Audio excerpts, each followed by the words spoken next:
40 বছরের মেহনত, 50 বছরের সাধনায় সব যখন গুছাইছে, ছেলেটাকেও বিদেশ পাঠাইছে, মেয়েটাকেও বিয়ে দিছে, বাড়িতে বিল্ডিংও করছে, সংসারের সব প্রয়োজন শেষ করে মাত্র চাচা বইছে, কদ্দুর আরাম করবো, জিরাইবো, মালাকুল মউত আজরাইল এসে বলছে, চাচা চলেন, চলে যাও,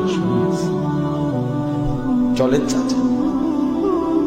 অথবা সিদ্ধান্ত নিছিল দুনিয়া এবার ভোগ করবে, মেহনত করছে অনেক দিন, ছেলে পেলে কামাই রোজগারি শুরু করছে, কিন্তু ডাক্তারে পরীক্ষা নিরীক্ষা করে বলে দিছে, আপনি দুপুরে সকালে 2টা রুটি খাবেন, রাতে 2টা রুটি খাবেন, দুপুরে 1 চামচ ভাত খাবেন, খালাস, দুনিয়া ভোগ করা গেল। এই ঘর যদি সোফা দিয়ে সাজে মাটির উপরে, খোদার কসম ওই ঘর কবরে মাটির নিচের সেই ঘর তো সেজদা দিয়ে সাজে। সে ঘর কখন সাজাবেন? সেদিন গত 1 সপ্তাহ আগে আমার বাসার পাশে একটা ছেলে মারা গেছে, 22-23 বছরের তাগড়া জওয়ান ছিল, এত সুন্দর, চাঁদের মতো তার চেহারা ছিল, লম্বা সুঠাম।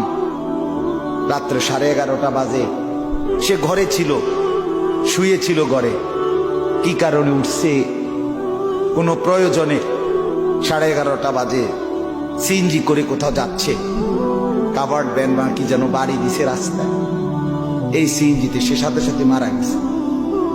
ছেলেটা একটা প্রাইভেট ইউনিভার্সিটিতে পড়তো, নামাজি ছেলে ছিল। পরের দিন জোহরের নামাজের পরে জানাজা হয়েছে, আমি তার জানাজা পড়ছি, ছিলাম।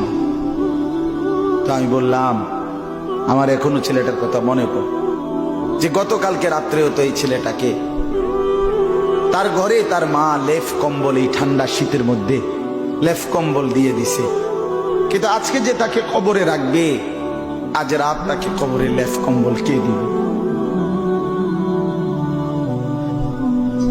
যুবক ভাই